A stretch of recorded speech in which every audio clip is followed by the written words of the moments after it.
कहते हैं एक सैनिक अपनी ड्यूटी कभी नहीं छोड़ता, यहाँ तक कि मौत के बाद भी नहीं। यह कहानी कई साल पहले की है। भारत की एक दूर दराज सीमा चौकी पर सर्दियों की कड़क रात थी। हवा इतनी ठंडी कि सांस से धुआं निकल रहा था। चारों तरफ बस अंधेरा और सन्नाटा। इसी अंधेरे और सन्नाटे के बीच सीमा पर सिपाही पूरी तरह सतर्क और चौकन्ना खड़ा था। उस चौकी के इंचार्ज थे कैप्टन नीरज थापा। वो अपने केबिन में बैठकर सीमा का नक्शा देख रहे थे।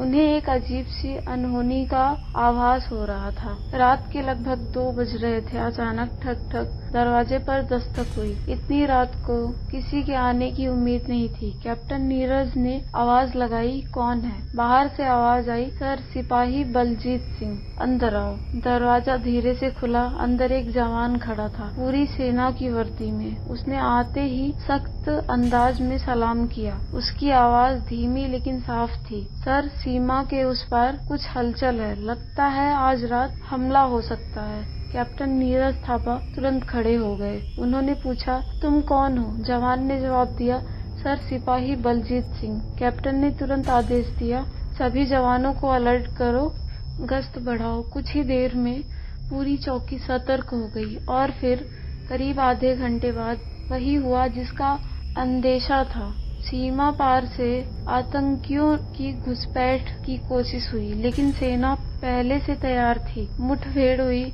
और हमला नाकाम कर दिया गया। सुबह होते ही कैप्टन नीरज थापा ने सोचा, जिस जवान ने उन्हें सूचना दी उसे शाबाशी देनी चाहिए। उन्होंने ड्यूटी रजिस्टर मंगवाया, लेकिन रजिस्टर में सिपाही बलजीत सिंह का नाम ही नहीं था। उन्होंने बाकी जवानों से पूछा, यह बलजीत सिंह कौन है? कुछ देर तक कोई जवाब नहीं आया। फिर एक बूढ़े सूबेदार समर सिंह धीरे से बोले, सर, बलजीत सिंह, वो तो 3 महीने पहले इसी पोस्ट पर शहीद हो चुके हैं। यह सुनकर कैप्टन नीरज थापा के शरीर में एक सिहरन दौड़ गई, लेकिन असली रहस्य तो अभी बाकी था। उसके बाद कई बार ऐसा हुआ कि जब भी सीमा पर खतरा होने वाला होता, रात के सन्नाटे में एक जवान वर्दी में चौकी पर आता, सलाम करता और कहता, सर, आज रात खतरा है। हर बार उसकी दी हुई जानकारी सही निकलती, लेकिन सुबह होते ही वो जवान कहीं नहीं मिलता, जैसे वो कभी आया ही ना हो। धीरे धीरे पूरी चौकी में एक बात फैल गई, वो शहीद जवान बलजीत सिंह है, जो मरने के बाद भी अपनी चौकी की रक्षा कर रहा है। लेकिन एक रात कुछ ऐसा हुआ जिसे आज भी लोग याद करते हैं। उस रात भी करीब 2 बजे कैप्टन नीरज थापा के केबिन पर दस्तक हुई। दरवाजा खुला और सामने वही जवान खड़ा था, पूरी वर्दी में। उसने सलाम किया, लेकिन इस बार उसकी आवाज में कुछ अलग था। सर, एक निवेदन है। कैप्टन नीरज थापा ने पूछा, क्या बात है? जवान बोला, सर, मुझे घर जाने की छुट्टी चाहिए। कमरे में कुछ पल के लिए सन्नाटा छा गया। कैप्टन ने पूछा, क्यों?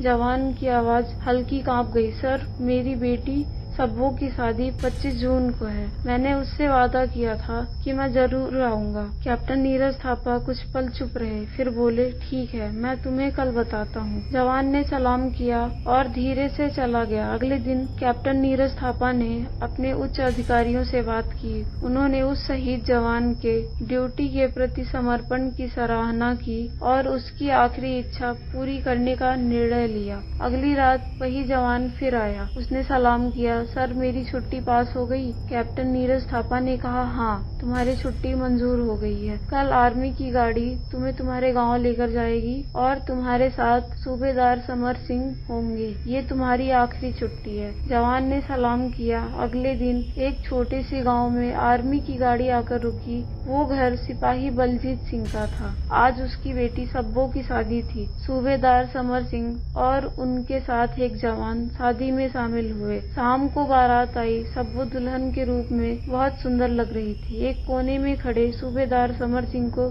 अचानक किसी के हाथ का स्पर्श महसूस हुआ और फिर एक जानी पहचानी आवाज, जनाब, आज मेरी सब्बो और जीते की जोड़ी कितनी अच्छी लग रही है। सूबेदार समर सिंह की आंखें भर गई। उन्होंने देखा बलजीत सिंह वहीं खड़े थे। वो दोनों हाथ उठाकर अपनी बेटी को आशीर्वाद दे रहे थे। फिर उन्होंने धीरे से कहा, जय हिंद जनाब, धन्यवाद, आपने मेरी आखिरी इच्छा पूरी करवाई। अब मैं जा रहा हूँ। और इतना कहकर वो धीरे धीरे गायब हो गए।